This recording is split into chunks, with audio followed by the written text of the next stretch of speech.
Hi, Jim. Hi, Bob. How you doing? Okay, almost Happy New Year. Almost. Let me introduce us and explain what we're going to have to say about the new year.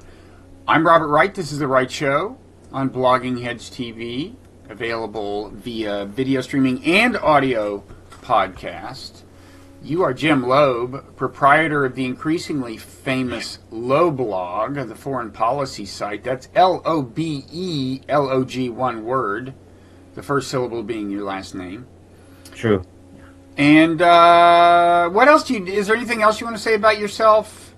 Like you won an award or something recently, or LobeLog won an award, or not so recently or something?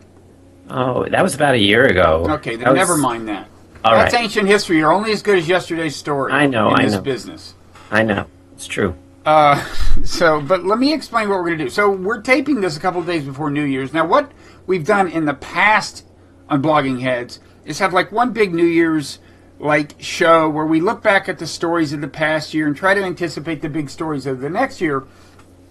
But this year, it's just totally clear what the big story of last year was and what the big story of next year will be. It's Donald Trump and what he represents. So I thought I would do a series of conversations, starting with this one, in which I talk to various people and assess the Trump situation. Now, when I talk to you, I will be focusing on foreign policy, which involves the whole question of whether he is going to bring on the apocalypse. And we will answer that question definitively. There will be no doubt by the end of this conversation. But so basically, in the coming week or two, I'm going to have some more of these conversations. It'll be on Blogging Heads.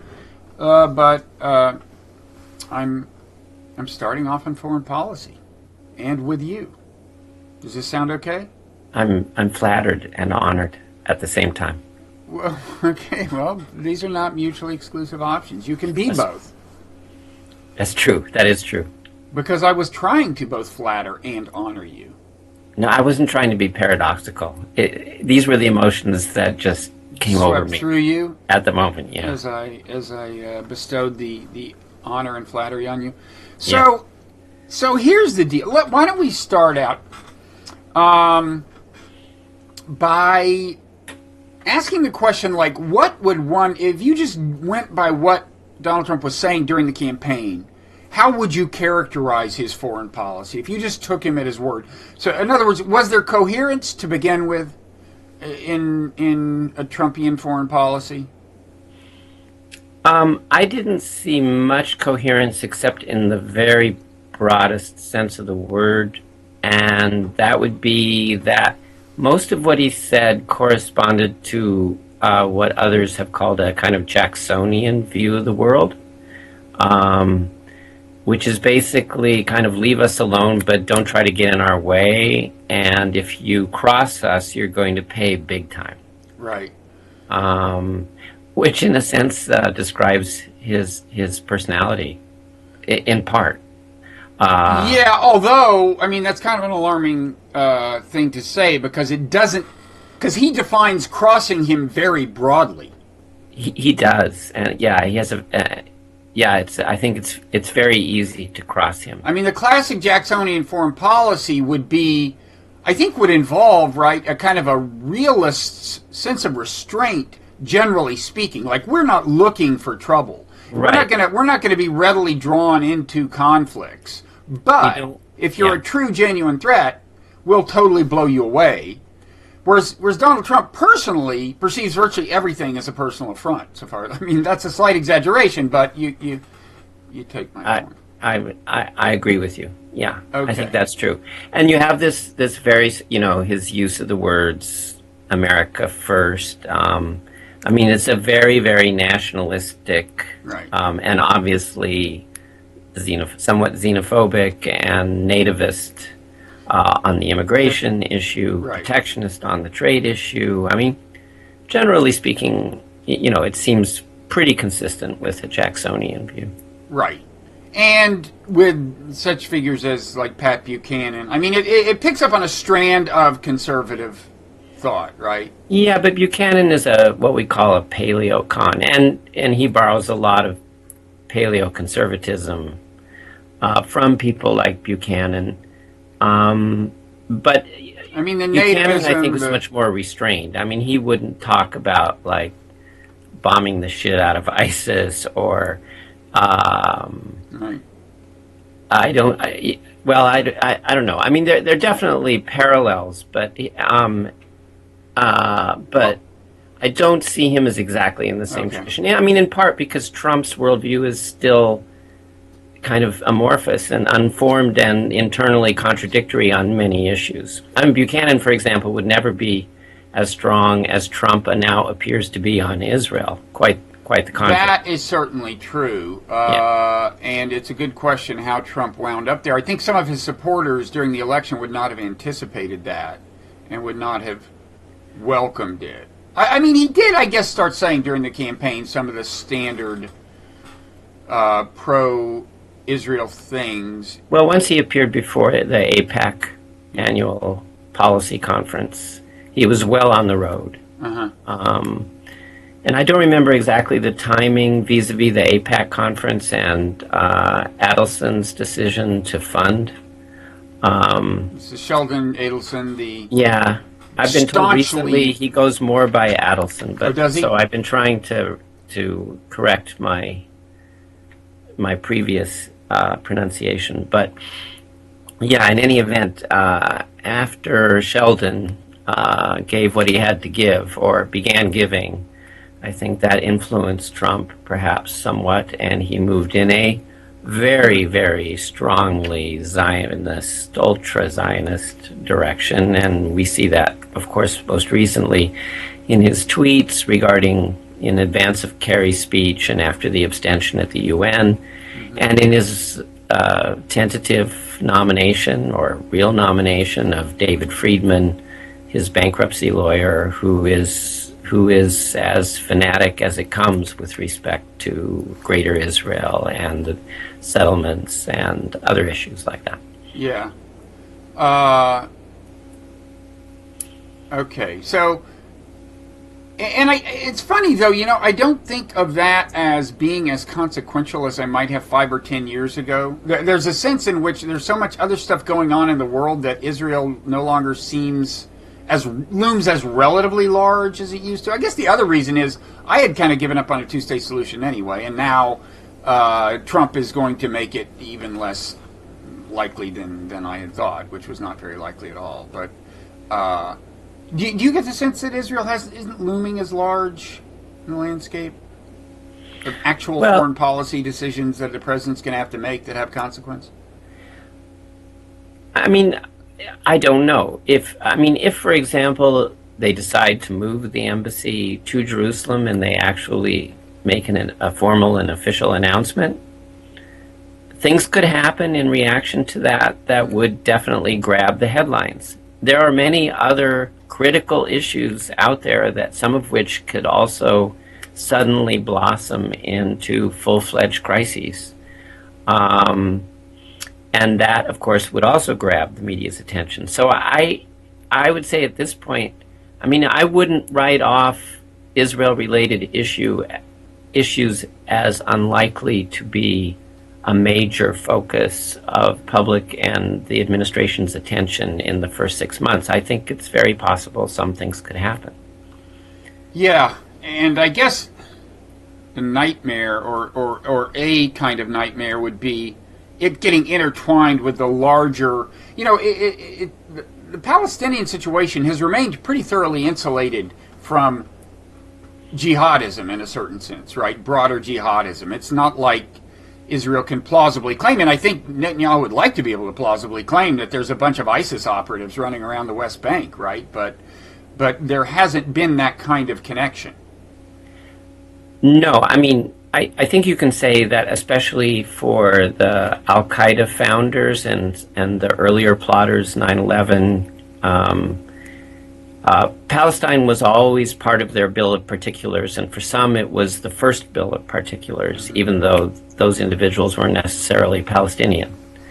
But I guess you could say that's faded somewhat, what with, you know, the U.S. invasion of Iraq, the so-called Arab Spring or Arab Awakening in 2011, and the consequences of that as well. Obviously, the civil war in Syria, the campaign in Yemen that's led by the Saudis, which hasn't gotten that much major attention. Growing rivalry between Iran and Saudi Arabia that show few signs of abating. I mean, that's just for the Middle East. I mean, right, and that's kind of what I meant, is that when you think of what are the several most alarming and potentially explosive things going on in the Middle East, you don't think of Israel right away because there's so much stuff going on around it. But yeah, but the Iraq invasion brings us back to the question of Trump's foreign policy, because before the election, he gained a certain amount of support from the left and also from the anti-war right. But there were people on the left who said, yes, he understands that this interventionism has gotten us into trouble, and that the problem with American foreign policy is it's still run by the people who got us in this trouble, at least in terms of the think tank infrastructure and so on in Washington, and he wants to throw them all out. He's going to be very reluctant to intervene. And I always thought it was naive of leftists to put hopes in him, partly just because he's so unpredictable, but also because you could see that this part of his foreign policy that you might call realist was paired with a lot of belligerent rhetoric as it applied to ISIS and the war on terror, and to some extent a certain kind of not maybe militarism, but a certain kind of belligerence toward China, toward Iran, and so on. So this is the reason I didn't see him as real coherently anything.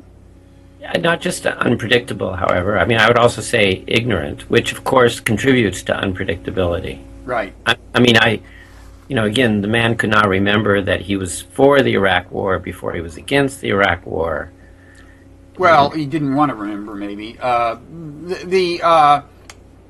in any event, okay, so anyway, these are the kinds of things he was saying beforehand. And now the question is, given what we've seen since the election, both in the way of things he said and in the way of people he has appointed, and I want to go over them kind of one by one, but do things seem more coherent or less coherent? And do they seem in line with the pre-election vibe we were getting?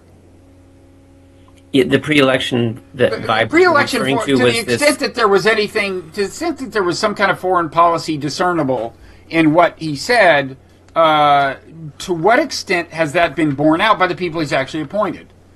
But I was referring specifically to what you said about his skepticism or opposition to the Iraq War, Well, no, but I mean more broadly, the inference drawn from that was that he would be, a realist in certain respects, reluctant to intervene, except maybe in these special cases of bombing the hell out of ISIS or something. But my broad question is, to what extent, I mean, given what he said, another way of putting it is, given what he said before the election, have you been surprised by his picks? People like Michael Flynn, James Mattis, Rex Tillerson.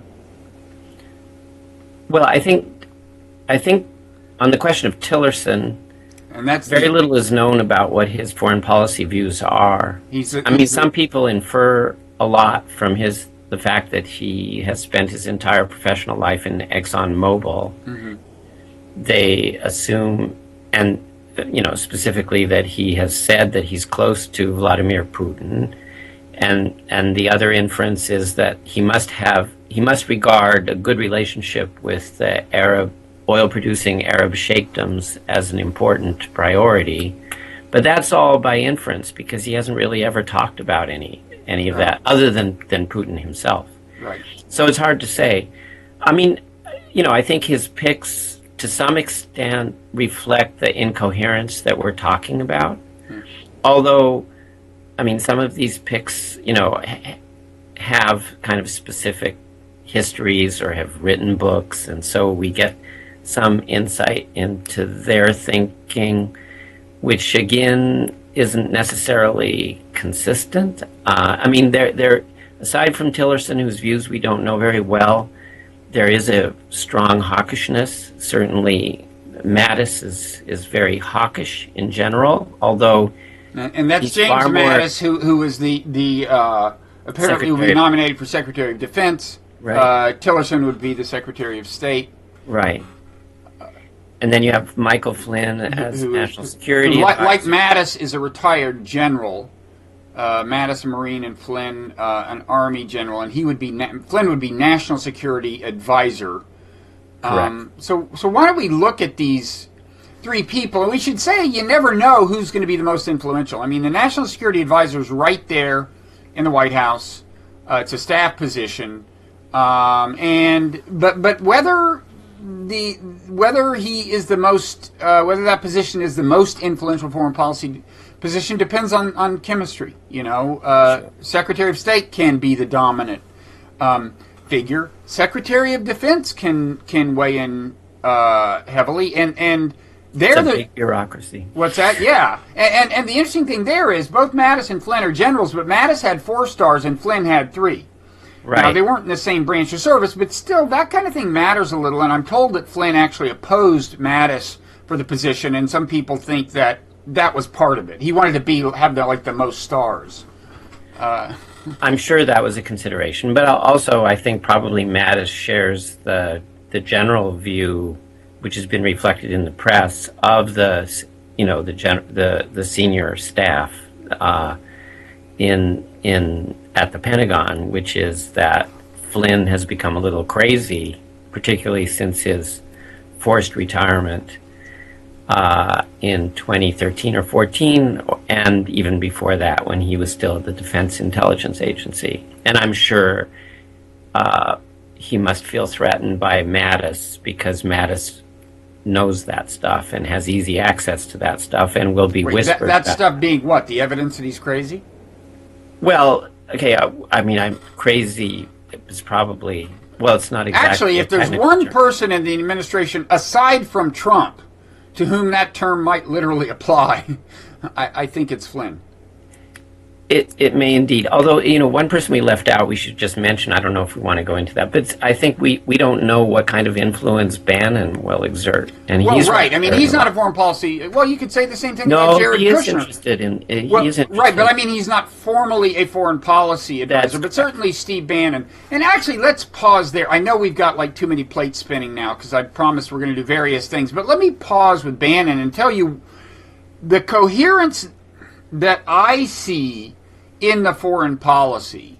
And this occurred to me when I read an old interview with Bannon from a couple of years ago, where what was becoming evident is that he is an ethno-nationalist, not necessarily a white nationalist, right, but a kind of a ethno in the sense of the Judeo-Christian people's nationalist, right? Like Judeo-Christian being America's identity. And to be honest, it could be that he's just throwing the Judeo part in there so that it'll sound more broad-minded than he actually is. No, I think that may.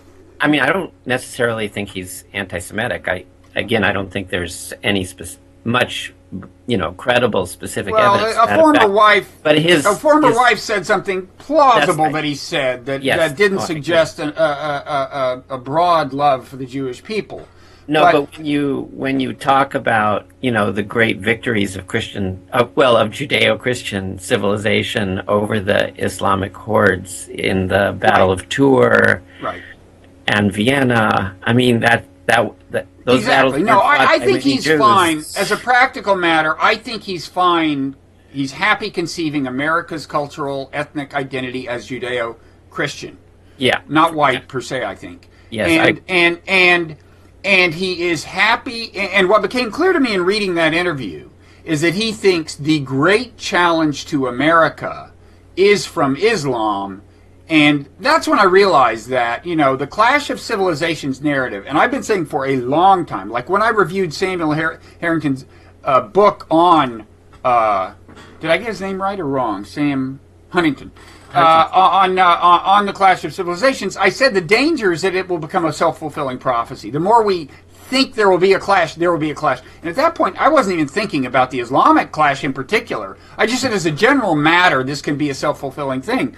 And I've been warning, intermittently, not that it matters, that this would happen and it would become a self-fulfilling prophecy. And I realized when I read this Bannon thing, the moment has arrived.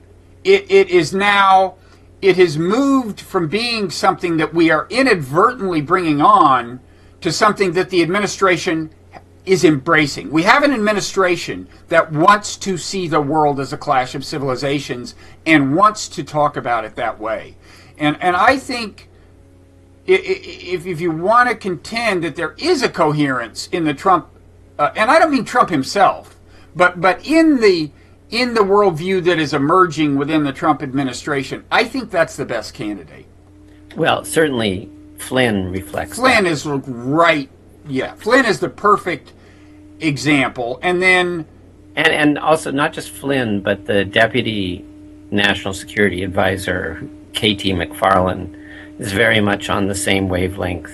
Right. Their communications secretary, whose name I can't remember, also a Fox News anchor or interviewer, she's right there too. That comes through very strong on the National Security Council staff as far as we know it. Right. I mean, for people alarmed by that, the only encouraging thing I'd say is that a fairly recent development is that they appointed the Homeland Security Advisor. That's not the head of the Department of Homeland Security, but that's the staff position. A guy named Tom Bossert from the Bush administration. I don't know much about him, but what's interesting is that Trump has chosen to elevate that to the same level as the National Security Advisor. So now, unlike in the Obama administration, rather than being someone who I gather would have reported to the National Security Advisor, this will be a co-equal. And I kind of half wondered whether that was a result of people whispering in Trump's ear, hey, this Flynn guy is a real loose cannon, or people who are just concerned about Flynn lobbying to give this other guy comparable power. Now, of course, this guy's domain is Homeland Security, but that intersects with foreign policy decisions in certain ways, and it may be that there is a desire to minimize the number of times that Trump and Flynn are in a room alone talking about policy. I mean, that could well be. I think the most dramatic, or potentially significant example of that is the kind of speculation over who will become Deputy Secretary of State. And especially the report that Tillerson had said he would, again, this is a report, so we don't know, we can't confirm it, but Tillerson had said he would not serve if John Bolton were named as his deputy. Right. And Bolton is definitely into the Clash of Civilizations narrative and has been for quite some time. Right. And we should say, by the way, that your increasingly famous website, LobeLog, had a little star turn in the drama involving John Bolton. Was this back when he was being considered for Secretary of State? He was being rumored to be Secretary of State, right? And then, or was this when when that was no longer an option? He was being talked about as deputy. Deputy. Okay, Deputy. But the New York Times had like an important story, because it was kind of a momentum-busting story potentially, right, about how there's opposition building to John Bolton, and it cited something from LobeLog as a good example of this well-articulated opposition. Not something you had written, but something that some Greg Thielman, who had been in the Intelligence and Research Bureau at the State Department during the whole Iraq WMD fiasco, basically argued that, if Trump is so disdainful of the CIA for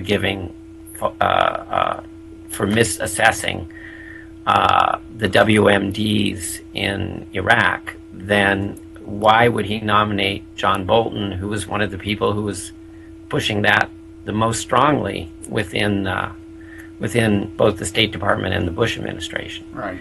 That was the point he was making, and it's a very important point. It is, and it really was part of the sapping of momentum from the Bolton for Deputy Secretary crusade, which it's not over yet. We don't know who it will be, but this is an important thing, especially when you have a guy like Tillerson who doesn't have a whole lot of relevant experience, no experience in government and in the bureaucracy. It really could matter who the deputy is, and that remains undecided, but certainly Bolton could lay claim to being not just as Clash of Civilizations-y as Flynn, but I think just about as crazy as Flynn.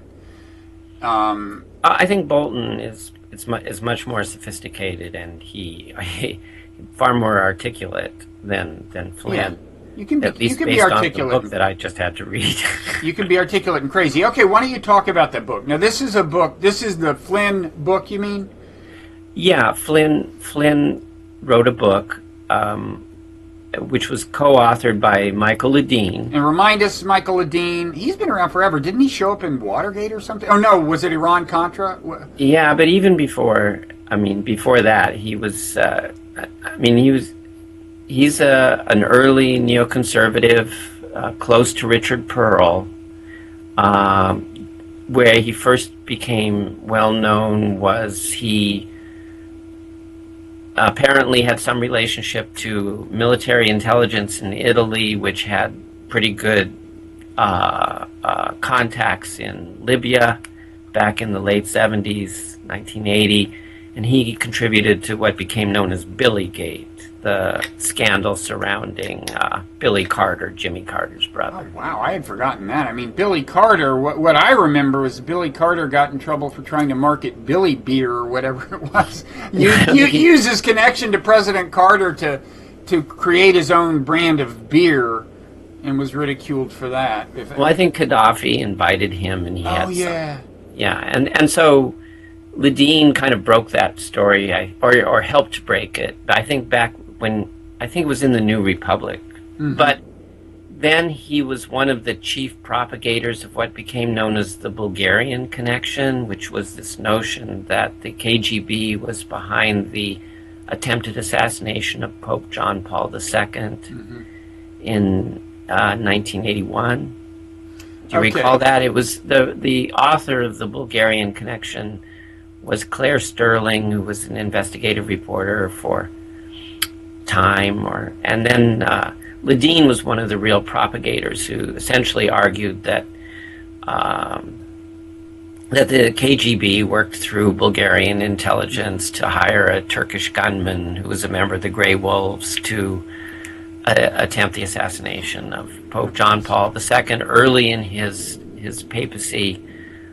Because they were worried about Poland, and the Pope was Polish, and they were worried about what he would do. Okay, so Flynn, I guess, senses enough affinity with Ledeen to have co-authored a book with him.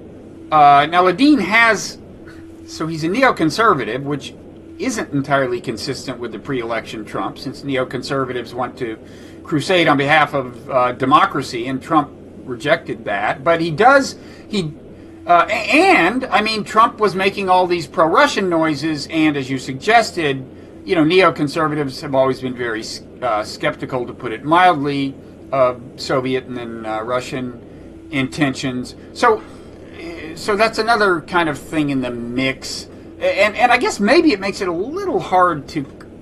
The fact that it's a co-authored book may make it a little hard to confidently infer what Flynn believes. On the other hand, if you don't agree with the guy, you shouldn't co-author a book with him. So, well, I have to say, I mean, in the book, which I think was mostly written by Ledeen, because there are parts of it that get into a certain kind of esoteric and a certain kind of rhetoric that is definitely redolent of Ledeen's previous books and articles and blog posts. And in fact, there was an entire page that was lifted straight out of a Ledeen blog post of a year ago or something.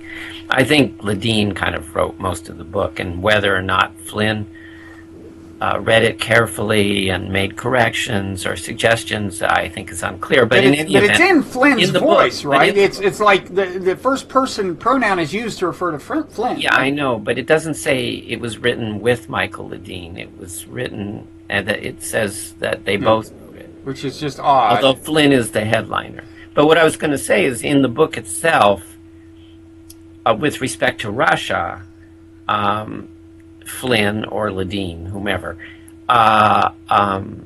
wrote that Russia is part of the alliance of enemies that the United States faces. There are some potential common interests between the U.S. and Russia, but ultimately Russia is an enemy. Right. It's about a page and a half discussion, Right. but it ultimately comes down and says Russia's the part of the, Well, here's a coalition that wants to kill us. I don't think the word "kill" was used, but wants to see us dead. Here's a quote from the book. We face a working coalition that extends from North Korea and China to Russia, Iran, Syria, Cuba, Bolivia, Venezuela, and Nicaragua. I don't know if you were unaware of the looming Bolivian and Nicaraguan threats, Jim, but there we have it. Anyway, the book goes on. We are under attack not only from nation states directly, but also from Al-Qaeda, Hezbollah, ISIS, and countless other terrorist groups. And then later it says about this aforementioned alliance of enemies, Iran is the linchpin of the alliance, its centerpiece. Later goes on to say, to be sure, an Iranian bomb would be an existential threat to Israel, but so is a non-nuclear Iran, which is the mainstay of the anti-Israel terrorist groups above all, Hamas and Islamic Jihad. So to focus solely on the nuclear question is a serious failure of strategic vision. And then later they complain, seemingly, that no American president has yet called for regime change in Tehran. So you've got these two things, this supposedly broad alliance, China, Russia, Iran, always on the same page in their determination to destroy America. And you've got special focus on Iran. Now, which part of that do you think you can most confidently attribute to Flynn himself? Well, I think probably just the Iran part. Yeah. Because really the book, as I said, it addressed Russia for a page and a half, weighing whether it was possible to have some cooperation with Russia. And it mentions Russia in some other contexts. It provided Iran and with the nuclear plant, and with respect to Syria, which he actually doesn't discuss all that much. With China, China barely comes up in the book. And aside from the passage you just read, Bolivia, Nicaragua, and Cuba don't really come up at all, except he talks a little bit about his first tour of combat duty, which took place in Grenada, and in which he recites what has come to be known as Flynn facts, which is, the notion that Cuba occupied most of the island at the time of the invasion. I mean, there are a number of assertions that are, for those of us who were covering Grenada at the time and the U.S. invasion, are just nonsensical. So I would say Iran and ISIS are the main focuses, and Al-Qaeda are the main focuses of the book. That's what he's really concerned with. And there you can see a convergence with the views of other key actors here, certainly notably James Mattis, right? I mean, for one thing, Mattis is a Marine general, and like Marine generals have a particular dislike of Iran, I gather, going back to because wasn't that a Marine barracks that was bombed in the early 80s? Yeah, in fact, there was quite a long article, I think it was in Politico, about why Mattis is so strongly anti-Iran, and it does date back to the destruction of the bombing of the Marine barracks in 1983, and and the point is that the Marines have long memories. Mm-hmm. And although it's also important to point out that Mattis supports the JCPOA, the Iran nuclear. Yeah, I'm not sure he supported it in advance, but he certainly said it would be a mistake to tear it up at this point. And that puts him in opposition to what Trump has said, and also presumably in opposition to Flynn. I think, generally speaking, when it comes to relations with nation states, don't you imagine that Mattis would be the kind of realist that Trump, leaving Iran aside, which is a special case of antipathy, but in general with nation states, that Mattis would actually have the kinds of realist instincts that were attributed to Trump before the election? Yes, I think Mattis is highly hawkish, especially when it comes to Iran. But I think he also has a fundamentally realist view, albeit very hawkish. And Yeah, I mean, I think that's a fair assessment. Mattis seems to have a pretty close relationship with George Shultz at the Hoover Institution, and Schultz has very similar. He was an ex-Marine too, and they have very similar. I mean, from what I've heard of Mattis, they kind of have similar worldviews, including a serious dislike of hostility toward Iran, but at the same time, a very kind of realist outlook, willing to criticize Israel, talks about climate change. Schultz has been more outspoken about it than Mattis, but Mattis also, is seems to have said some things about climate change as being a national security threat. So, but when you say hawkish, I mean, when I said realist, I meant that I think Mattis would be reluctant to get into military conflict with nation states. Let's leave aside for the moment the challenge of ISIS and Al Qaeda and so on, but I would imagine him to be reluctant to start conflicts with nation states and go for regime change and things like that. Do you think that's wrong? I think he's probably developed. Yeah, I would think Tillerson would be on the same page. I mean, I think there's depending on which people become influential, I think there's a real possibility that you could wind up with a largely realist foreign policy that's centered around the Tillerson and to some extent Mattis. Although, again, the ISIS and jihadism throws a wild card into the thing that I don't totally understand. Yeah, I mean, I think it's important in that context to note that the people who recommended Tillerson as a nominee for Secretary of State were included Bob Gates, Condoleezza Rice, Jim Baker. I mean, these are all kind of either consistent realists or people like Condi Rice who have spent much of their lives as realists. And who were informed by what happened in Iraq. Yeah. And who then grew somewhat more modest in their foreign policy. Well, she had been modest before it as well. She was brought up, she was mentored by realists, but yes. She had a lapse of judgment there that unfortunately. Now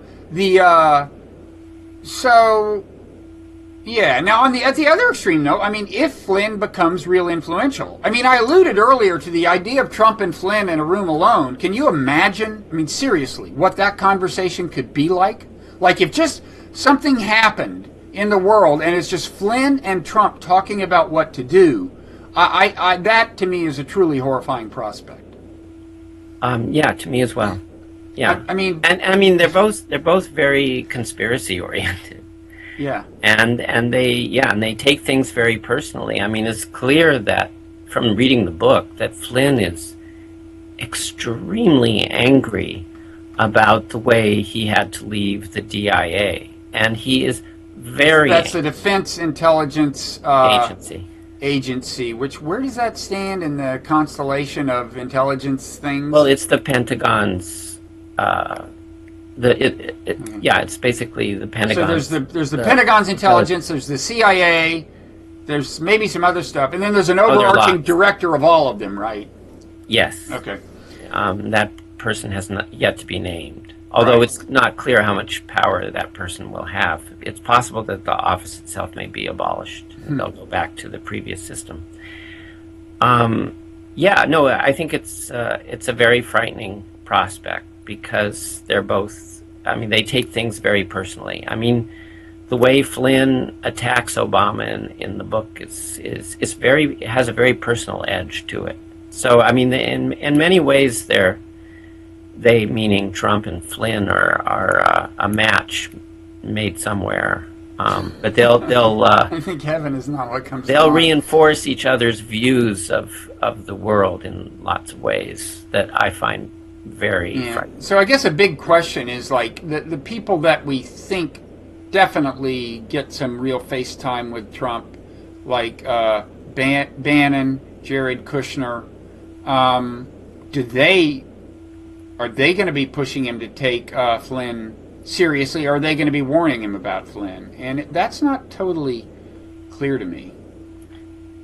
I don't think it's clear at all. I mean, really, Flynn and Bannon have more or less, and Yeah, I feel and the that's true. family have really kind of disappeared from public view, at least in a policy sense. We just know they're participating in meetings of various kinds. Yeah. And Bannon, I find a very confusing character because, again, in the interview are you talking about his Vatican?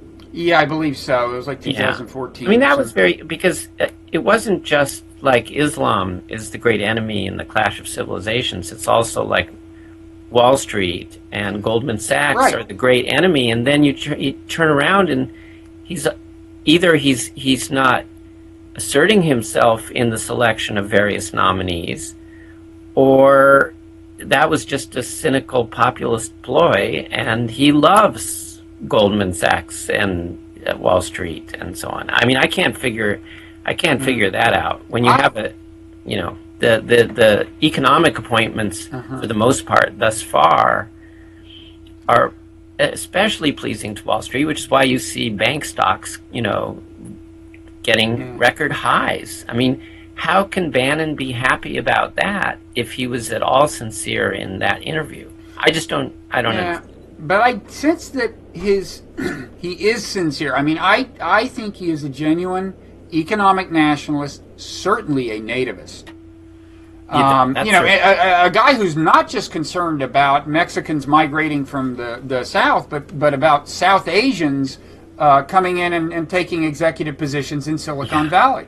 He is. I mean, he is a thoroughgoing nativist, and I think ethno-nationalist is fair. And I think there's good reason to believe that that's all heartfelt. And then the context of that one interview, led him to connect that to a broader global struggle. I mean, the ethno-nationalism, fits in with economic nationalism. These things are commonly found together, as they were with Pat Buchanan. And then in that interview, I didn't see any reason to doubt him when he linked that up to a kind of a clash of civilizations, this coming great struggle with Islamic civilization.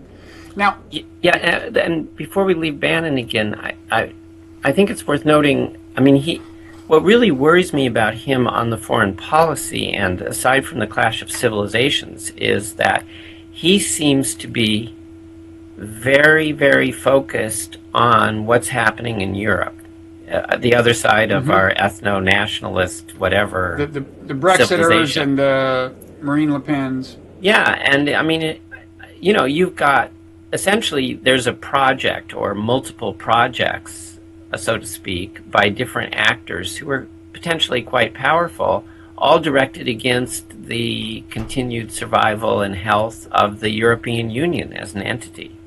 You have Putin, you have Bannon, who clearly is really interested in this. Yeah. And for that matter, you have not as powerful, but you have someone like Netanyahu and his supporters in the United States, like Adelson, who also hate the EU and would love to see, the Union disappear, or at least become even more impotent than it is already. And I really worry about that because you've got a series of important elections in Europe, and if Putin insinuates himself into that, and the White House gets involved in undermining somebody like Angela Merkel at this point, I mean, then you have to see the EU's situation as very precarious.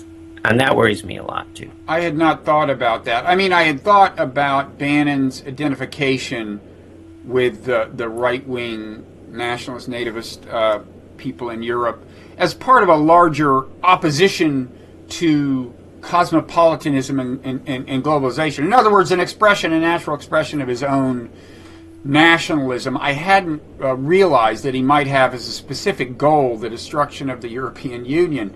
But, it's funny, another show on Blogging Heads, the DMZ, it's kind of a left-right dialogue between Bill Scher and Matt Lewis. And Matt Lewis, some weeks ago, said he had met Bannon, he knew him just slightly. This was months ago, it was before the election, I think. Yeah, it was. And he said he's prone to grandiosity. He's he's and you can see him taking on a project like the destruction of the European Union. It's just like, right? I mean, some of us would think, well, I'm not worthy, it's like, that's a little too, that's too big a goal. But I think, I think he thinks in those terms. I mean, I think he wants to, shift the direction of history. Yeah, if he talks about the Battle of Tours and the Battle of Vienna, those are warning signs as our civilization's, finest moments and something to which we should presumably aspire. I think it's fair to say, Bob, that he has some big ideas. He's a big thinker. Yeah. He's a hedgehog, not a fox. So now one thing that's so this is kind of a long. I think you're right. I mean, Bannon he's not a foreign policy figure per se, but it's right. We're right to focus on him because if he preserves influence in the administration, he's thinking about this big picture foreign policy stuff a lot more than Jared Kushner is, a lot more than Kellyanne Conway is. If you look at the kind of generic advisors who could influence Trump and tell him who to pay attention to and not to pay attention to, he is probably the one to watch. I mean, he could be. On the other hand, again, you look at some of those appointments and you say, well, if Bannon was telling the truth about how he felt about Wall Street and Goldman Sachs and hedge funds in that interview at the Vatican, then what kind of power is he exerting? Well, yeah, but he doesn't consider the Treasury as important an appointment precisely because he's got his eye on foreign policy in the whole globe. I mean, Treasury's not that important. Oh, it is important. I don't agree. You mean because of its role in sanctions and things like that, or what? Well, in part, yes, sanctions, but also, it gets the critical vote in certain multilateral fora, which are very important in tying the world together, such as the IMF and the World Bank. Not as important as they were in the 1980s, but still very relevant factors. These are multilateral fora that in which Treasury has historically exerted a lot of influence. Yeah, I mean, I'm not sure Bannon would necessarily know that based on the background. But the other thing is Goldman Sachs. He knows the world of finance. Right, and I mean, I don't think well, anyway, I don't know, but also as a practical matter, it's very unusual that one advisor gets everything that he or she wants. You got to do some horse trading, and you got to, there are a lot of people talking to Trump, and there are a number of them that he trusts. Certainly Jared Kushner, and so he's not going to get everything he wants. But and I would say Rex Tillerson doesn't look like what Bannon would have ordered up, right? Precisely because I would infer, and not just based on what he said, but based on who we know recommended him, that he's a little more of a cautious realist than Bannon wants to see. I agree. I suspect, again, we don't know what Trump's decision-making process is, but we do know that he's rather impulsive, and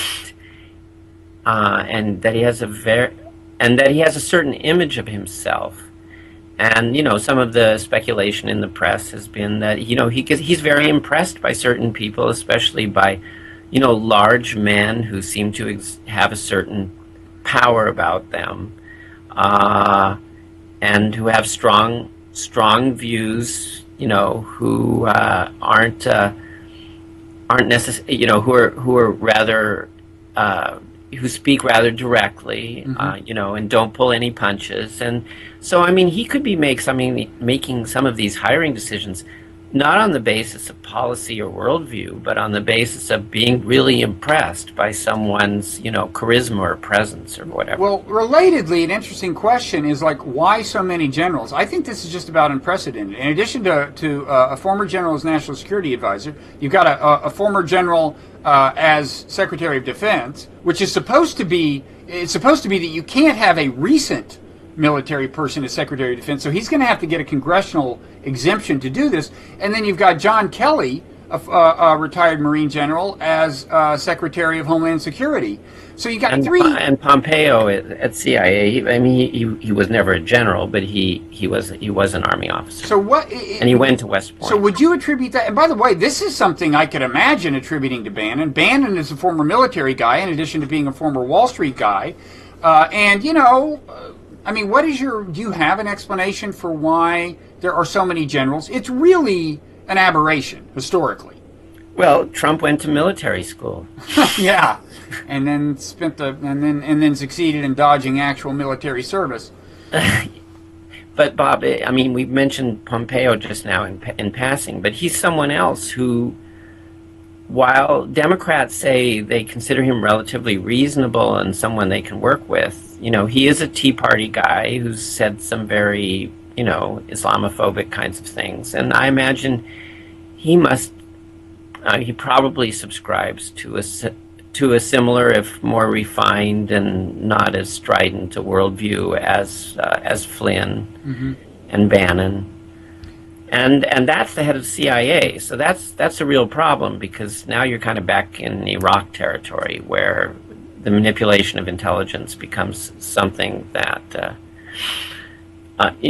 becomes a possibility. I mean, generally speaking, you don't want someone who's head of CIA who has a very fixed worldview and may not be particularly open to alternative worldviews. Again, I don't think Pompeo is as dogmatic. The indications are he's not nearly as dogmatic as Flynn or Bannon, but he has said some rather troubling things. Yeah. And then, speaking of things that trouble at least one person, John Kelly said something that bothered me. I mean, he's Secretary of Homeland Security, and he was quoted, this is something he had said in the past, but, about jihadists saying, "I don't know why they hate us, and I don't care." Now, that to me is exactly the wrong attitude for a Homeland Security Director. It seems to me you would want the Homeland Security Director to be, or Secretary, to be curious about what kinds of things turn, like, particularly American citizens, into jihadists. It's something that happens. They're not born that way. Yeah. It's a process of radicalization. The idea that the Secretary of Homeland Security has no curiosity about that scares me, not just because it's in his domain, but because an unrestrained Secretary of Homeland Security can do things that radicalize Muslims. If he comes out in favor of pervasive surveillance of mosques and so on, I think that's going to be bad, and or at least can get exactly that kind of blowback. To me, that's. And I think again in the Flynn book, there's really no discussion of what motivates jihadis, or Right. It's not even a matter of curiosity on his part. It's just not. After 9/11, there was all this talk about root causes and why do they hate us and so on, and I mean that was considered an appropriate question. But for someone like Flynn, it's like irrelevant. The idea is you capture or kill them. That's what you do. Yeah. Well, that's the implication. I mean, if you're not at all concerned with what creates them, that's kind of your only option. I would guess that James Mattis might have, maybe among these people, one of the more. This is just wishful thinking, maybe, but maybe one of the more sophisticated views on this. I would guess that he actually thinks about what makes terrorist recruiting easier and what makes it harder. Based partly on some things he said about Israel, but no, and the fact that he carries around a copy of Marcus Aurelius. Oh, does he? Well, it's always on his bedside, apparently. You could do worse. No, of course. I think that's good. And what's interesting, again, I think it, to some extent, I mean, his reputation is a bit fearsome, but obviously what really impressed Trump when he made the announcement that Mattis was going to be a Secretary of Defense was his nickname, because he's Mad just Dog. Stressed, Mad Dog. I mean, he was so excited by this image. That should be another reassuring indication of where we may be going. That was a good career move on his part. Maybe I need a better nickname. Mad Bob just doesn't sound the same. But it fits. So here's a quick question that is kind of relevant to all this. There's a little bit of an asymmetry that in Trump's treatment of Russia and China. Now, with Russia, he's like not at all moralistic. He doesn't complain that Russia's trying to deprive the Ukrainian people the right of self-determination or anything. He's totally realpolitik. Whereas with China, it's like, well, the Taiwanese people, we must speak up on behalf of the Taiwanese people. Although later he kind of walks that back by saying, well, maybe we could do a deal with China. But still, there is an asymmetry in that he's treating Russia in a classically almost hyper-realist fashion. Like we don't care about your values or who you conquer or murder as long as you don't, as long as you behave in ways that are consistent with our interests. With China, he's singing a pretty appreciably different tune. Now, there are various explanations for this. One is that China being a more significant economic player has led him to ramp up the trade, war talk. Another is that, the one about his personal connection to Russia, which, sometimes approaches the level of conspiracy theory, I think, although he does have some financial connections to Russia. Then there's the actual ethno-nationalist one, which is that in a clash of civilizations, Russia, being a Christian nation, is on our side against the terrorists, whereas China isn't. Do you have a preferred theory there? No, I don't think I have a preferred theory. I mean, there's some speculation that, yeah, he's pulling a Nixon, except in the other way, mm-hmm. that he realizes that at some level Trump realizes that China is the only real potential global rival of the United States, and therefore, and that the relationship will inevitably be a hostile one. And therefore, you ally with its neighbor against it,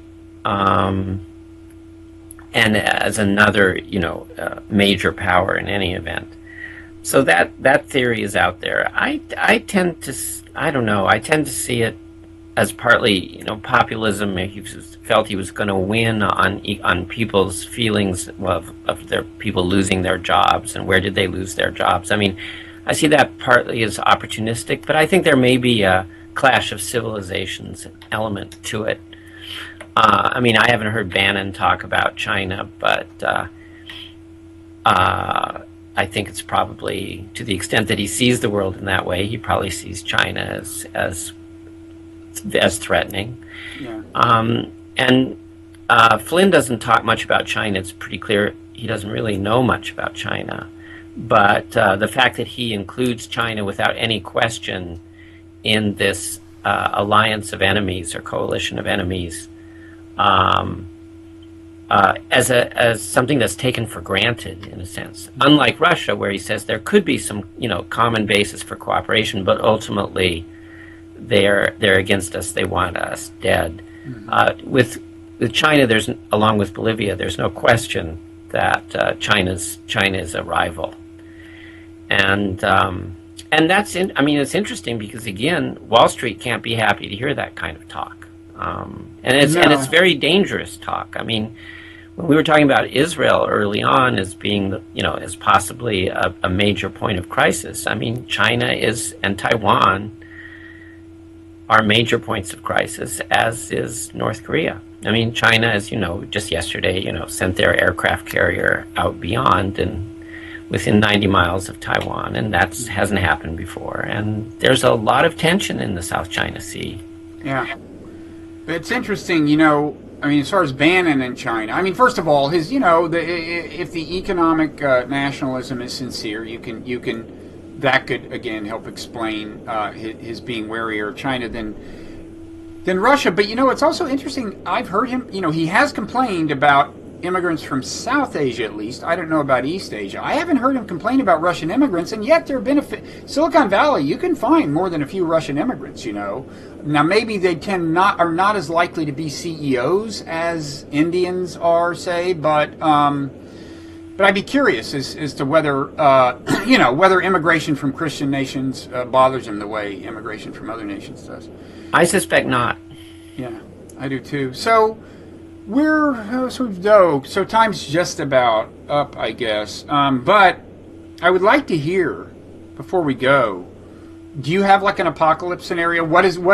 Is there a specific vision of something unfolding that is the worst case scenario and yet at least somewhat plausible given what we're seeing here?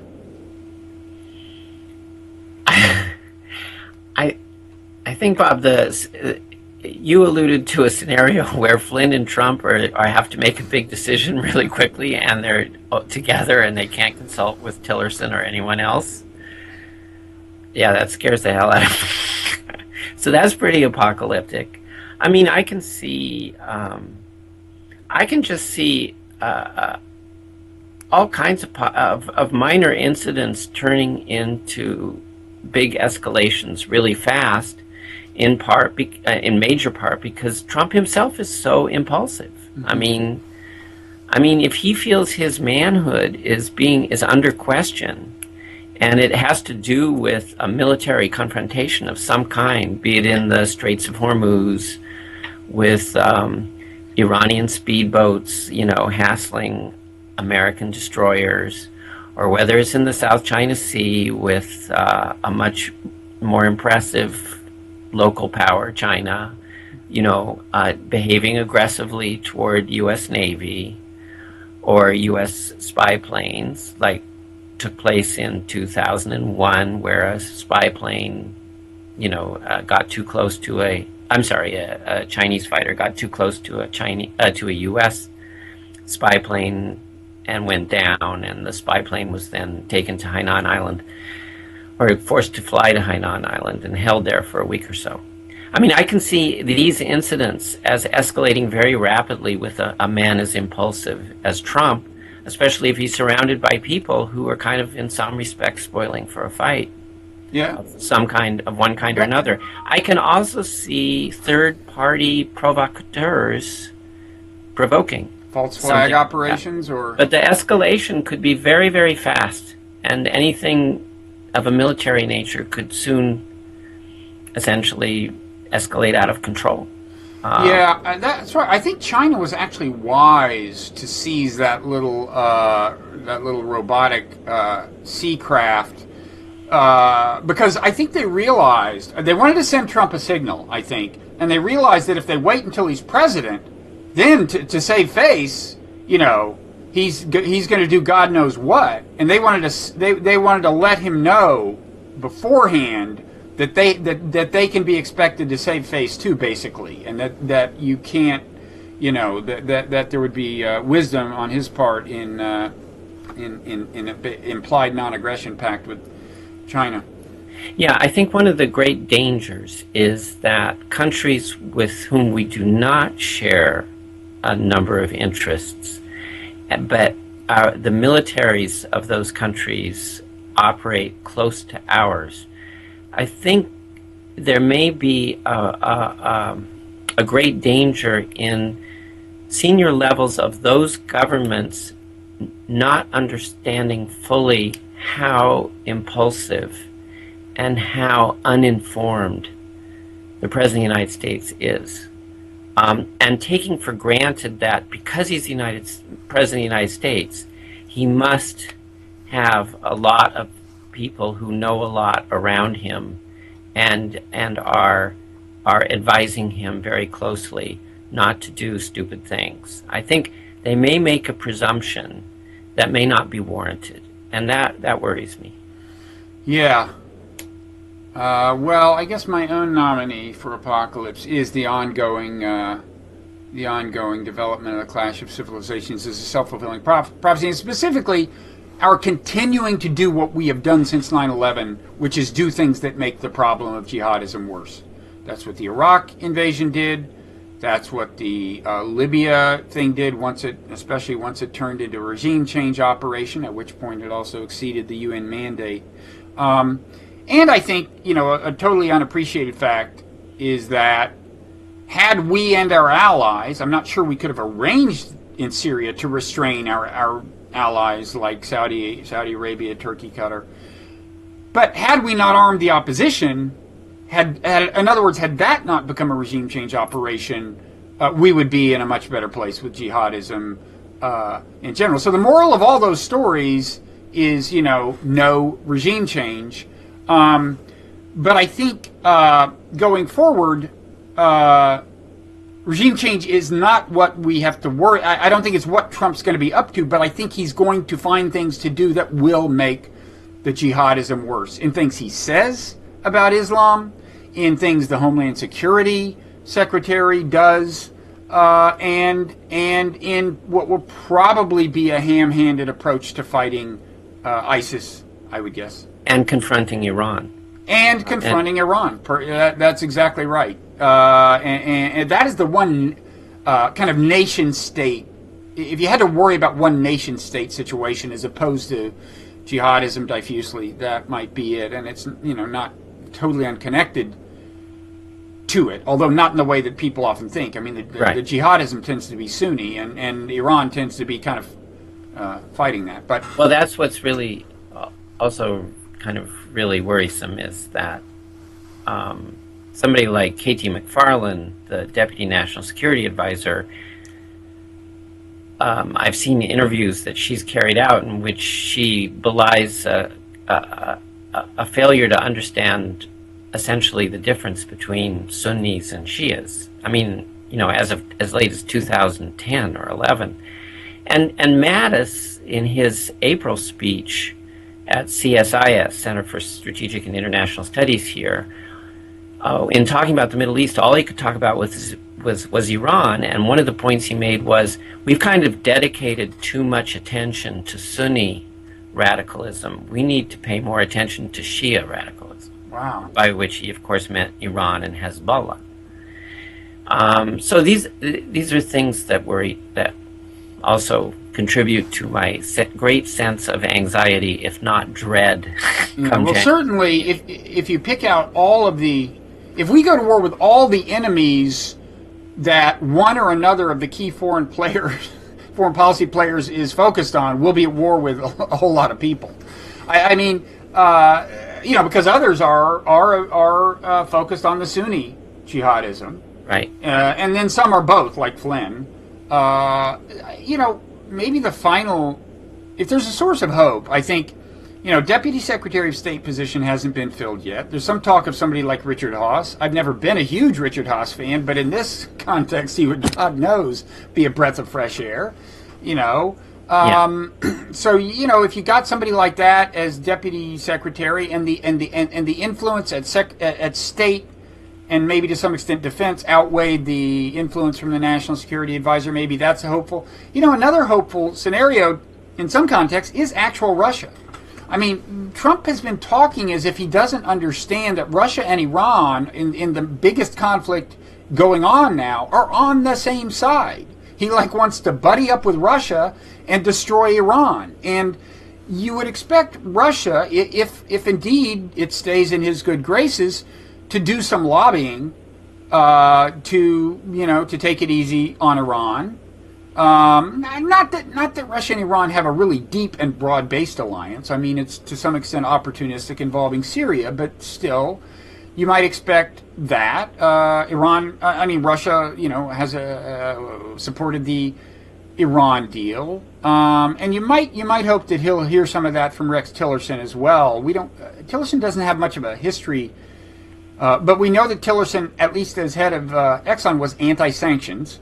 Remember, the same could be said for Vice President Cheney when he was right. I mean, you can always these conversion experiences can definitely be problematic. But I'm trying to find rays of hope and restraining influences. You can imagine Tillerson being one. You can imagine, in some contexts, Russia being one. It's possible, but Putin is and also Iran is a big consumer of Russian weapons, which are important to the Russian economy. Right. But then you look at the flirtation going on between Russia and Turkey, and you know that Turkey and Iran are not getting along well together, and you wonder, well, what kind of game may you be playing there? I mean, I think it's right to look for rays of hope wherever you can find them. But And, Turkey wasn't getting along with Russia 9 months ago. I mean, Turkey, the hostility between Turkey and Iran doesn't seem to me built into the logic of the situation deeply. But, no, I mean, I'm just saying Putin can be quite flexible, I think, and has shown a degree of flexibility that may undercut the ray of hope that you're talking about. That's just one example. Oh, final question. Yeah. A scenario I actually don't take very seriously, maybe I should, is the finger on the nuclear button scenario. Do you worry about actual nuclear war? During the Cold War, even during the Cuban Missile Crisis, somehow I got through that. I think I was 13 at the time, and I never really felt threatened. But maybe that's because I was in Seattle and I thought the Soviet Union was really far away, even though it wasn't when I realized that Siberia was closer than I had thought. But I don't know. It's just that Trump seems so ignorant and is so unpredictable. It does worry me a little bit. It does. Okay, on that note. I'm sorry. Happy New Year. Thanks. Oh, yeah. Thanks for this. Everybody should read LobeLog, which draws on many, many contributors, many of them real players in foreign policy, past and present, who really know their stuff. And we did excerpt substantial portions of Flynn's book, so if you wouldn't have to necessarily buy it, if you were curious about what he thinks. do deprive him of the revenue, whatever, by all means. Yeah. Okay, well, so thank you, Jim, and maybe we'll have you back, after enough time has passed to see how horrific things have turned out to be. My pleasure, Bob. Okay. Always a pleasure. Always. Okay, take care. Happy New Year. You too. Bye-bye.